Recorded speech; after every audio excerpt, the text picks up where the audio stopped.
नमस्कार दोस्तों, M&C education में आप सबों का बहुत बहुत स्वागत। आज के इस क्लास में हम बहुत ही इंपॉर्टेंट टॉपिक करने जा रहे हैं क्वांटिटेटिव एप्टीट्यूड का, जिसका नाम है Heights and distances. Heights and distances basically application of trigonometry का पार्ट है। एक्चुअली एप्लीकेशन ऑफ ट्रिगोनोमेट्री है। तो इस तरह से आज हम एप्लीकेशन ऑफ ट्रिगोनोमेट्री करने जा रहे हैं।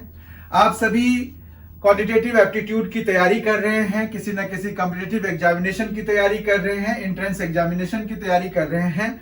उसमें जो है ये सेक्शन बहुत ही इंपॉर्टेंट रोल अदा करता है, क्योंकि इसमें ज्यादातर बच्चे जो है हाइट्स एंड डिस्टेंसेस के प्रॉब्लम्स को या तो छोड़ देते हैं या फिर उनका जब कमांड होता है तो वो बहुत आसानी से बना लेते हैं। तो मतलब ये जो टॉपिक है ये क्वांटिटेटिव एप्टीट्यूड का ऐसा टॉपिक है जो कि डिस्टिंग्विशिंग फैक्टर के रूप में काम करता है। मतलब आप जो है इससे मार्क्स गेट कर सकते हैं बहुत आसानी से, या फिर अगर आपने छोड़ दिया तो वो तो फिर आप भूल जाइए।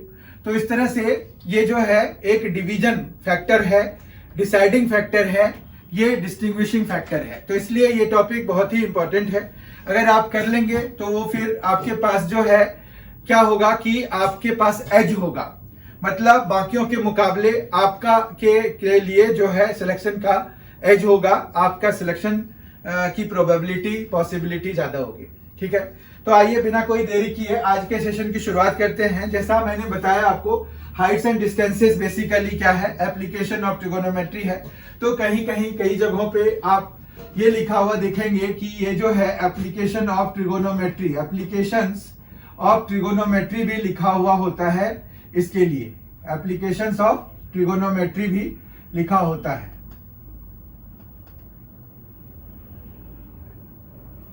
तो एप्लीकेशंस ऑफ ट्रिगोनोमेट्री का ये एक यूज है कि ये ट्रिगोनोमेट्री का। तो इसमें बेसिकली हम कैसे शुरू करते हैं उसको देखते हैं हम। तो यहां पर जो है क्या है कि आप एक राइट एंगल ट्रायंगल लीजिए, राइट एंगल ट्रायंगल लीजिए। उसमें जो है ये ABC अगर हमारे पास ट्रायंगल है तो ये जो है बेस कहलाता है, ये जो है परपेंडिकुलर कहलाता है,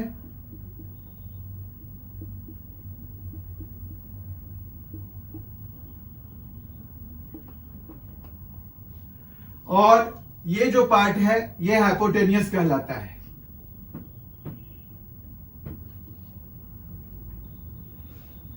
ठीक है, तो बेस है, परपेंडिकुलर है, हाइपोटेनियस है। तो हम जो है बेस को B से डिनोट करा दें, अगर स्मॉल b से, परपेंडिकुलर को P से डिनोट करा दें और हाइपोटेनियस को H से डिनोट करा दें, तो हम जानते हैं कि साइन के लिए, कोसाइन के लिए, टेंजेंट के लिए, कोटेंजेंट के लिए, सीकेंट और कोसिकेंट के लिए हमें क्या रेशियो बनता है। ठीक है, तो हमारे पास यहां पर जैसे साइन है, तो साइन के लिए sine theta is equal to क्या हो जाता है, P/H हो जाता है। इसी तरह से कॉस थीटा के लिए क्या हो जाएगा, कॉस थीटा के लिए B/H हो जाएगा। टेन थीटा के लिए P/B हो जाएगा। फिर इनके रेसिप्रोकल्स होते हैं। साइन थीटा का रेसिप्रोकल होता है कॉसेक थीटा। तो आप जो है इसको यहां पर कॉसेक थीटा लिखिए, जिसको कि आप H/P लिख सकते हैं। फिर आपके पास सेक थीटा होता है, जिसको कि आप H/B लिख सकते हैं। और कॉट होता है टेन थीटा का रेसिप्रोकल। तो आप जो है यहां पर cot theta is equal to B/P लिख सकते हैं। इस तरह से हमारे पास 6 ट्रिगोनोमेट्रिक रेशियोज होते हैं और ये किसी भी राइट एंगल ट्रायंगल पे लग जाते हैं। तो मतलब हम जो है हाइट्स एंड डिस्टेंसेस में हमारे पास क्या होगा, ये जैसे अगर एक फिगर बनाएंगे हम, तो हमारे पास इस तरह का फिगर होगा। उसमें से हमें दो वैल्यूज दी होगी, एक एंगल दिया होगा और एक साइड की लेंथ दी होगी। यहां पर अगर आप देखिए तो अगर आप मान रखिए कि इसी पहले वाले को ही कंसीडर कर रहे हैं, तो हमारे पास यहाँ पर 3 वेरिएबल्स हैं। कौन कौन से, एक तो थीटा एक वेरिएबल है, एक P एक वेरिएबल है और एक H है। ठीक है, तो इसकी वैल्यू निकालने के लिए मतलब हमें अगर मान रखिए P की वैल्यू निकालनी है तो H और थीटा की वैल्यू देंगे। अगर हमें थीटा की वैल्यू निकालनी है तो P और H देना पड़ेगा उन्हें, और हमें अगर H की वैल्यू निकालनी है तो हमें जो है थीटा और P की वैल्यू वो देंगे, तभी हम निकाल सकते हैं। क्योंकि यहाँ पर 3 है तो इन तीनों में से आपके पास 2 वैल्यूज तो चाहिए ही होंगे, तभी आप तीसरी वैल्यू निकाल पाएंगे। इसका मतलब ये हुआ कि आपको जो है ट्रिगोनोमेट्रिक रेशियोज की वैल्यू की जरूरत होगी यहाँ पर। ठीक है, ट्रिगोनोमेट्रिक रेशियोज की वैल्यू हम देख लेते हैं क्या क्या होता है। ऐसे तो जो ट्रिगोनोमेट्री के लिए, क्वांटिटेटिव एप्टीट्यूड के लिए जो ट्रिगोनोमेट्री का वीडियो है उसमें सारी वैल्यूज निकाली गई है। वहां पर बताया गया है कि कौन से एंगल के लिए साइन की क्या क्या वैल्यूज होते हैं। तो हम जो है फिर से एक बारी देख लेते हैं। तो यहां पर मान रखिए कि आपके पास क्या है, रेशियो है, रेशियो, उसके बाद जो है यहां पर एंगल है। तो हमारे पास यहां रेशियो जो है इस तरह से लिख लेंगे, साइन, उसके बाद यहां पर कॉस, टैन, बस 3 का ही हम याद करते हैं, बाकी को हम उसके करस्पॉन्डिंग रेसिप्रोकल्स निकाल करके निकाल लेंगे वैल्यू। ठीक है, तो रेशियो हमारे पास ये हो गया। और इधर जो है एंगल की बात करें अगर, तो एंगल्स जो है यहां पर 0 डिग्री, 0 डिग्री रेडियन में हमारे पास 0 होता है।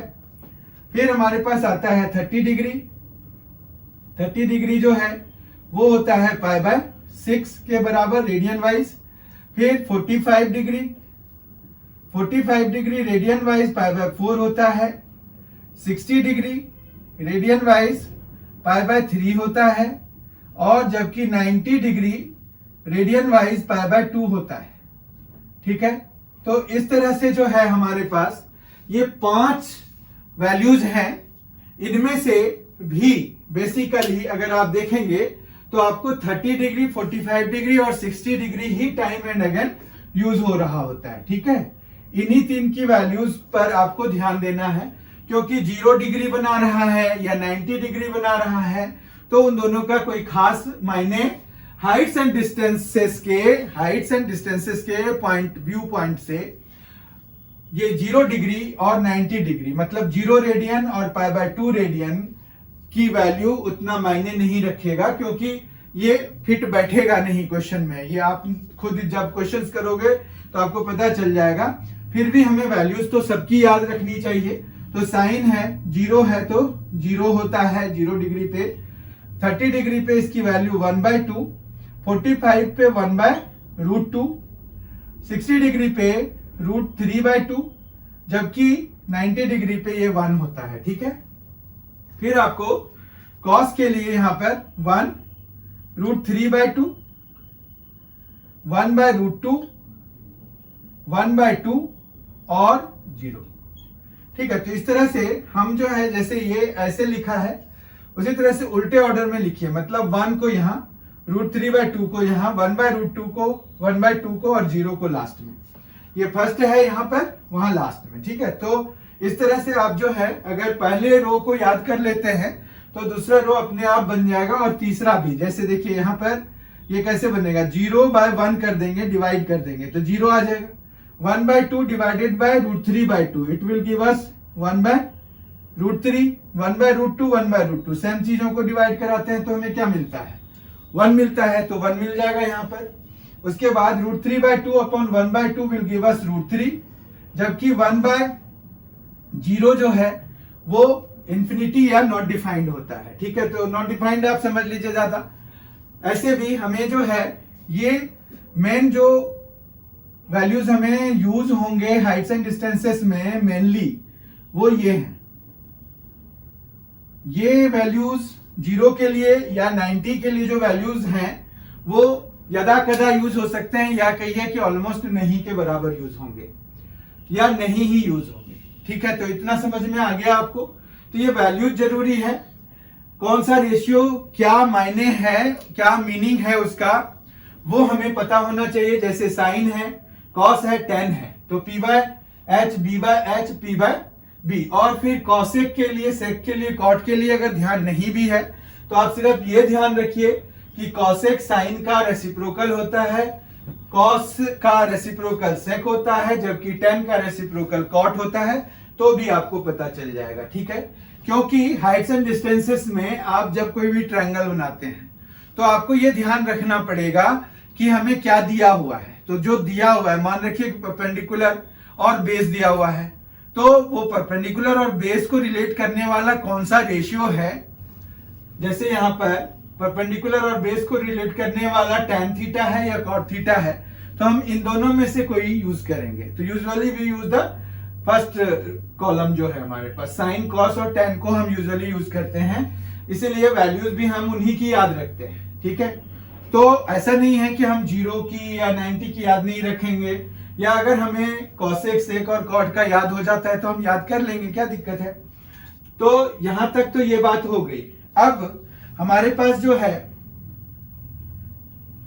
हाइट्स एंड डिस्टेंसेस में और क्या जरूरी है, तो अभी मैं बार बार बोल रहा था कि आपको यह ध्यान रखना होगा कि कॉसेक जो है रेसिप्रोकल है किसका, कॉसेक जो है वो साइन का रेसिप्रोकल है। तो हमें जो है इस तरह की आइडेंटिटीज याद रखनी पड़ेगी कि कौन किसका रेसिप्रोकल है। तो उसके लिए हम क्या यूज कर सकते हैं, तो ये जो है कभी कभार यूज होगा, हमेशा यूज नहीं होगा, ठीक है। जैसे आपके पास कॉसेक के लिए आप क्या यूज करेंगे, cosec theta is equal to 1/sin theta. इसी तरह से सेक थीटा के लिए आप क्या यूज करेंगे, 1/cos थीटा। जबकि कॉट थीटा के लिए आप क्या यूज करेंगे, cot theta is equal to 1/tan theta, ठीक है। तो ये तो है हमारे पास, ये बेसिक आइडेंटिटीज में आप मान सकते हैं।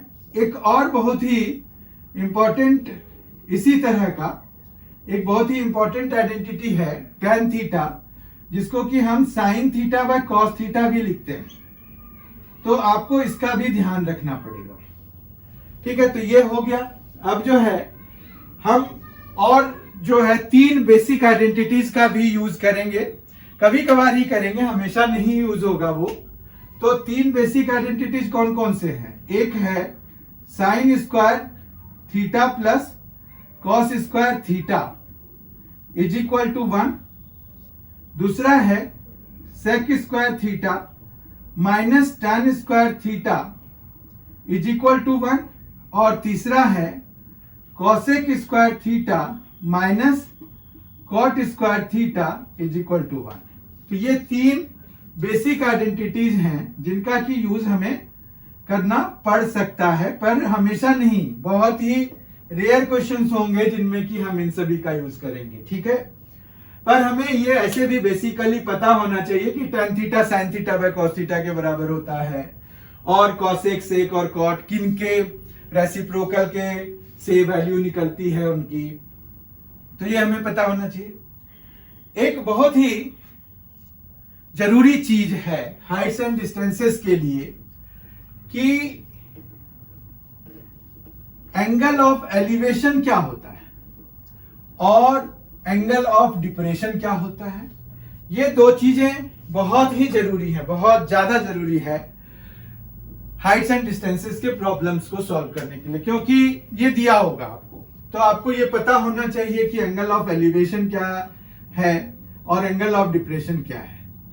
तो मान रखिए कि आपने यहां पर एक टावर दिया हुआ है, PQ एक टावर है, ठीक है, और R एक पॉइंट है ऑन द ग्राउंड, जहां पर से कि कोई बंदा खड़ा होके ऊपर की तरफ देख रहा है। तो ये जो ग्राउंड लेवल के साथ जो एंगल बन रहा है, मतलब जो आई लेवल है, अगर आई लेवल से ऊपर की तरफ देखना पड़ रहा है तो ये क्या होता है, ये होता है एंगल ऑफ एलिवेशन, ठीक है, एंगल ऑफ एलिवेशन होता है। मतलब जब आपको नजरें ऊपर की तरफ देखनी पड़े, या फिर कहिए कि पॉइंट ऑफ ऑब्जर्वेशन से, ये पॉइंट ऑफ ऑब्जर्वेशन है, आर को आप पॉइंट ऑफ ऑब्जर्वेशन कह सकते हैं, तो पॉइंट ऑफ ऑब्जर्वेशन से अगर आपको ऊपर की तरफ देखना पड़ रहा है, मतलब नजर आपको उठानी पड़ रही है, तो एंगल ऑफ एलिवेशन बनेगा। अगर मान रखिए कि P पर कोई बंदा है और वहां से नीचे की तरफ देख रहा है, तो ये आई लेवल है, ठीक है, ये आई लेवल है। आई लेवल से उसे क्या होगा, नीचे की तरफ देखना पड़ रहा है, तो ये जो है क्या है, एंगल ऑफ डिप्रेशन है, ठीक है, ये डिप्रेशन एंगल बनेगा। तो एंगल ऑफ डिप्रेशन कह लीजिए और ये एंगल ऑफ एलिवेशन कह लीजिए। जब भी आपको आई लेवल से, यहां पर क्या होगा, आई लेवल आप ग्राउंड लेवल को ही समझ सकते हैं, तो ग्राउंड लेवल से जब आपको ऊपर की तरफ देखना पड़ रहा है, नजरें उठानी पड़ रही है, तो एंगल ऑफ एलिवेशन बन रहा है यानी कि, और ये आई लेवल से नीचे की तरफ देख रहे हैं तो ये एंगल ऑफ डिप्रेशन बन रहा है। एक और बात, अगर एक ही सिस्टम है, जैसे यही एक ट्रायंगल है, तो ये 90 डिग्री बनाएगा, तो ये जो है हमारे पास ये ग्राउंड लेवल और ये जो आई लेवल है वो हमेशा पैरेलल होंगे, और इस तरह से ये दोनों जो एंगल है ये अल्टरनेट इंटीरियर एंगल्स हो जाएंगे। और किसी भी दो पैरेलल लाइंस के लिए अल्टरनेट इंटीरियर एंगल्स क्या होते हैं, इक्वल होते हैं, तो ये दोनों भी इक्वल हो जाएंगे, ठीक है। तो कभी कभी हमें उस जो एंगल ऑफ डिप्रेशन है या एंगल ऑफ एलिवेशन है उसको ट्रांसफर करके, चेंजेस करके एंगल ऑफ एलिवेशन बनाना पड़ता है, या एंगल ऑफ एलिवेशन को कई बार डिप्रेशन बनाना पड़ता है, प्रॉब्लम के subjected to depending upon the problems जो गिवन है हमारे पास, उस पर ये डिपेंड करता है कि हमें किस तरह का आएगा, ठीक है। तो इस तरह से हमारे पास ये एंगल ऑफ एलिवेशन और angle of depression, point of observation, यहां पर पॉइंट ऑफ ऑब्जर्वेशन ये है, P भी पॉइंट ऑफ ऑब्जर्वेशन है, तभी वहां डिप्रेशन बन रहा है। तो मतलब एंगल ऑफ एलिवेशन बने या एंगल ऑफ डिप्रेशन बने, ये दोनों कहां बनेंगे, ये बनेंगे पॉइंट ऑफ ऑब्जर्वेशन पे। तो जो भी पॉइंट होगा पॉइंट ऑफ ऑब्जर्वेशन पे ही हमें नजर उठानी पड़ती है या नजर झुकानी पड़ती है किसी चीज को देखने के लिए, ठीक है। तो ये चीज है, आप ध्यान रखिए, आइडेंटिटीज ध्यान रखिए। साइन किन दो साइड्स ऑफ राइट ट्रायंगल को रिलेट करता है, किससे कौन सा रिलेशन है, तो वो आप ध्यान रखिए। तो हाइट्स एंड डिस्टेंस का कोई भी प्रॉब्लम, हाइट्स एंड डिस्टेंसेस का कोई भी प्रॉब्लम आप बहुत इजीली बना पाएंगे। इस पर प्रैक्टिस करने की जरूरत है। हाइट्स एंड डिस्टेंसेस के प्रॉब्लम्स को यूजुअली स्टूडेंट्स इसलिए छोड़ देते हैं कि वो देखने में बड़े होते हैं, कि भाई कौन इतना पढ़ने में टाइम वेस्ट करे, उसके बाद होगा या नहीं होगा। पर ये बात है कि जो पढ़ने में समय लगेगा उतना ही समय इसमें लगता है, बाकी करने में बहुत कम समय लगता है। इस चीज को देखने के लिए हम क्वेश्चन सॉल्व करते हैं। क्वेश्चन सॉल्व करने में आप देखिए कि कितना टाइम आपको लगता है, तो आपको पता चलेगा। तो जो क्वेश्चन को समझने में टाइम लगेगा बस उतना ही लगता है। आइए कुछ क्वेश्चन सॉल्व करके देखते हैं। क्वेश्चन 1 देखते हैं। If height of a pole is 2√3 metre and length of its shadow is 2 metre, find the angle of elevation of the sun. Angle of elevation वही होगा जो हमें angle of elevation of the top of the pole होगा, ठीक है। तो ये चीज समझिए आप जरा, क्योंकि यहां पर शैडो जो बन रहा है, तो ये मान रखिए कि शैडो की लेंथ है, तो ये जो है सन के कारण ही बन रहा है। यहां पर मान रखिए कि सन है, तो सन के कारण बन रहा है, तो सन का भी एलिवेशन तो यही होगा ना हमारे पास, तभी ये एंगल बन रहा है इतना सा, ठीक है। तो हमारे पास जो है बेसिकली सन का एलिवेशन हमें निकालना है, यानी कि हमें एंगल ऑफ एलिवेशन इस टॉप का निकाल देना है बस। अब हाइट ऑफ अ पोल कितना दिया हुआ है, 2√3 मीटर है, वो अभी नहीं लिखेंगे। और हमारे पास जो शैडो की लेंथ है वो कितना दिया हुआ है, वो है 2 मीटर्स, तो ये 2 लिख दिया। मान रखिए कि ये जो एंगल ऑफ एलिवेशन है थीटा है। तो हमारे पास यहाँ पर क्या ऐसा रिलेशन है जो कि ये क्या है, ये P है, और ये क्या है, ये है B। तो P और B को रिलेट करता है। कौन सा ऐसा रेशियो है जो कि P और B को रिलेट करता है, तो हमारा आंसर आता है tan थीटा। तो हमारे पास tan थीटा जो है वो हो जाएगा P/B और ये हो जाएगा 2√3/2। ठीक है, तो इस 2 से इसको कैंसिल करा दीजिए, तो बेसिकली आपके पास क्या बचा, √3 बचा। ठीक है, तो tan थीटा √3 कब होता है, जब tan 60 डिग्री होता है। तो यानी कि थीटा की वैल्यू कितनी आ गई, 60 डिग्री हो गई। अगर ये रेडियन में कहेंगे तो रेडियन में इसकी वैल्यू कितनी होती है, 60 डिग्री की π/3। तो π/3 हम वैल्यू लिख देंगे इसकी, कोई दिक्कत नहीं है यहां पर। ठीक है, एक क्वेश्चन हमने कर लिया। अब हम दूसरा क्वेश्चन देखते हैं। क्वेश्चन नंबर 2 देखते हैं अब। क्वेश्चन नंबर 2 देखते हैं अब। क्वेश्चन नंबर 2 है, the angle of elevation of the top of a tower at a point on the ground is 30 degree. On walking 24 metre towards the tower the angle of elevation becomes 60 degree. Find the height of the tower. हमें height of the tower निकालना है।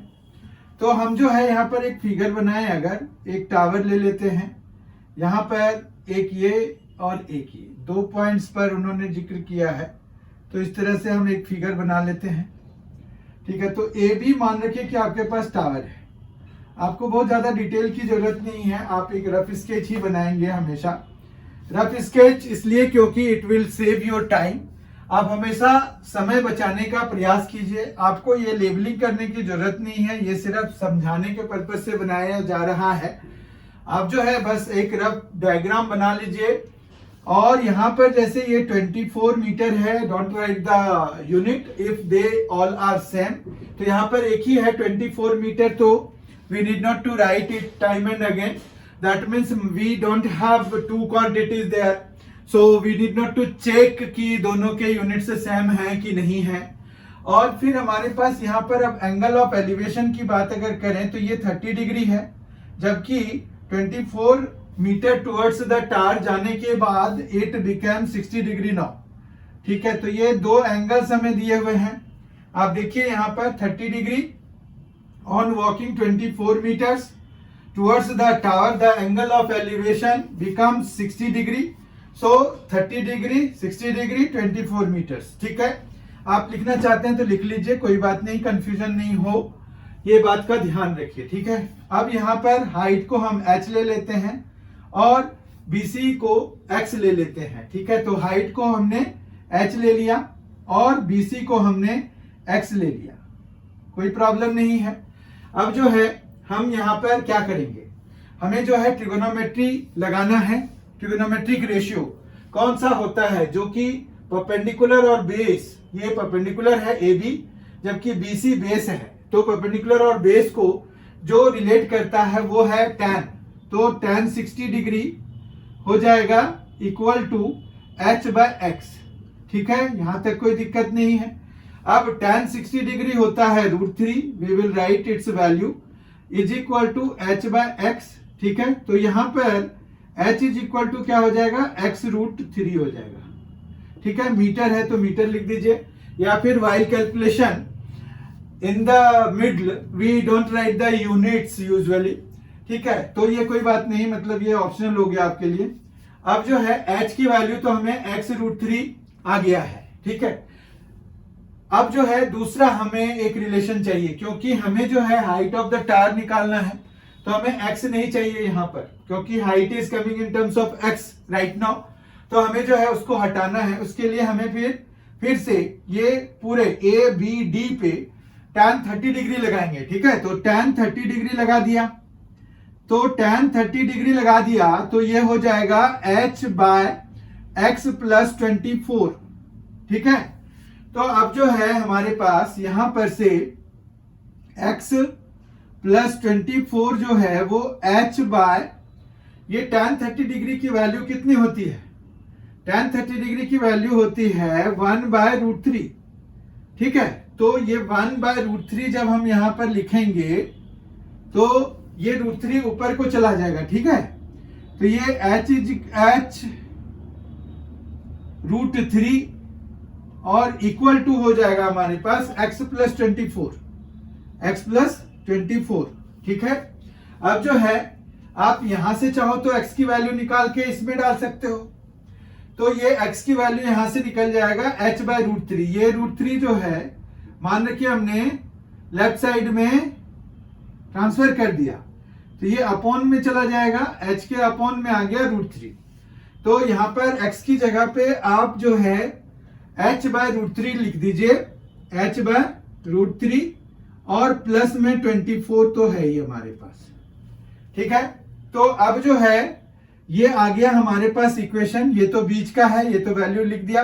अब हमें basically इसको और इसको solve करना है, तो h√3 माइनस h/√3, तो ये इक्वल टू कितना हो गया, 24 हो गया।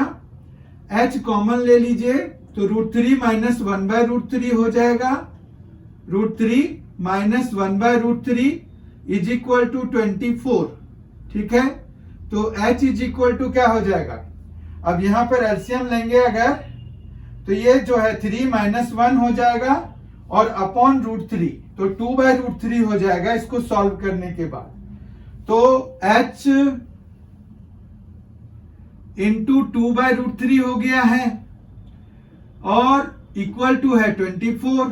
तो इससे जो है यहां पर अगर हम आएंगे तो हमें क्या मिलेगा, 24√3/2, h is equal to 24 into √3/2 या फिर 12√3 और मीटर। तो जो भी ऑप्शन में हमें 12√3 मीटर रहेगा वो हम आंसर वहां पर मार्क कर देंगे। तो इस तरह से हम जो है ये दो सैंपल क्वेश्चंस लिए हमने, ताकि इसको कैसे यूज करते हैं, जो हमारा ट्रिगोनोमेट्री है उनको हम कैसे यूज करते हैं। तो पहले आप सिचुएशन पढ़ते हैं, उसके बाद उसका एक रफ डायग्राम बना लेते हैं और फिर आप जो है उसमें देखते हैं कि आपको किसकी वैल्यू निकालनी है, क्या किसकी वैल्यू दी हुई है, और उसके बेसिस पर आप डिसाइड करते हैं कि कौन सा रेशियो आपको यूज करना चाहिए। तो इस तरह से हम जो है हाइट्स एंड डिस्टेंसेस के क्वेश्चंस को सॉल्व करते हैं, अटेम्प्ट करते हैं। इसमें बहुत ज्यादा टाइम नहीं लगेगा आपको, इसके लिए कोई खास शॉर्टकट की भी जरूरत नहीं पड़ती है हमें, ठीक है। तो इस तरह से आज का सेशन आपको बहुत ही फ्रूटफुल लगेगा जब आप इसको अच्छे सेंस में करेंगे। अच्छे सेंस में करने का मतलब यह है कि आपको जो भी चीज बताई जा रही है उसको आप ध्यान से सुनिए और उसको आप अप्लाई कीजिए व्हाइल सॉल्विंग द प्रॉब्लम्स। जब भी आप स्टडी करते हैं तो आप इन चीजों का ध्यान रखें जो यहां पर बताई जाती है। तो आप देखेंगे कि आपका स्पीड भी धीरे धीरे बढ़ना शुरू हो गया है और आपको जिस तरह से क्वांटिटेटिव एप्टीट्यूड सेक्शन से थोड़ी सी कभी कभार हमें डर भी लगने लग जाता है, या कभी कभार हमें लगने लग जाता है कि some parts are easy, some parts are difficult, तो इजी डिफिकल्ट वाली चीज का जो डोलड्रम सिचुएशन है वो आपका समाप्त हो जाएगा। फिर आपको सिर्फ इजी इजी ही लगने लगेगा, डिफिकल्टी की बात आएगी ही नहीं मन में, ठीक है। तो अभी हाइट्स एंड डिस्टेंसेस का ये सेशन समाप्त करते हैं। बहुत ही जल्द हम मिलेंगे इसके अगले सेशन के साथ। आपने अगर MNC एजुकेशन चैनल को सब्सक्राइब नहीं किया है तो जरूर कर लीजिए, बेल आइकन प्रेस कर दीजिए ताकि आपको जो भी वीडियोस यहां से अपलोड किए जाते हैं उसकी तत्काल जानकारी मिल जाए। बहुत ही जल्द मिलेंगे हम इसके अगले वीडियो के साथ, क्वांटिटेटिव एप्टीट्यूड के अगले वीडियो के साथ, रीजनिंग के अगले वीडियो के साथ। Thank you so much for being with us. Thanks a lot. Enjoy yourself.